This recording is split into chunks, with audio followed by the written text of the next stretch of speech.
আজকে সন্ধ্যার সময় আমাদের কাছে একটা সিক্রেট ইনফরমেশন ছিল যে ওয়েস্টার্ন রোডে একটা বাড়িতে প্রচুর পরিমাণে ড্রাগস আছে। তো অ্যাকর্ডিংলি আমরা আমাদের যে ডিস্ট্রিক্টের অ্যান্টি ড্রাগস টিম আছে একটা, সেটাকে নিয়ে আমাদের ধর্মনগর থানার পুলিশ সবাই মিলে আমরা ওয়েস্টার্ন রোডে হাসান আলীর বাড়িতে আমরা রেড করি। আমাদের সঙ্গে এক্সিকিউটিভ ম্যাজিস্ট্রেট এবং আসাম রাইফেলসও ছিল।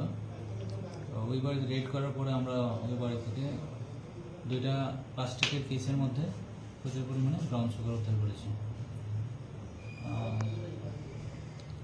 সাক্ষীগণের সামনে এগুলি ওজন করে দেখা গেল যে প্রায় 22.5 গ্রাম হিরোইন ওই প্যাকেটে আছে। স্যার, কালোবাজারের মূল্য কত হতে পারে?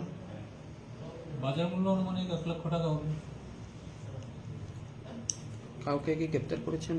না, বাড়ির মালিক হাসান আলী পলাতক, তার বিরুদ্ধে আমরা একটা কেস নিচ্ছি এবং বাকি সব লিগাল প্রসিডিউর মেনটেন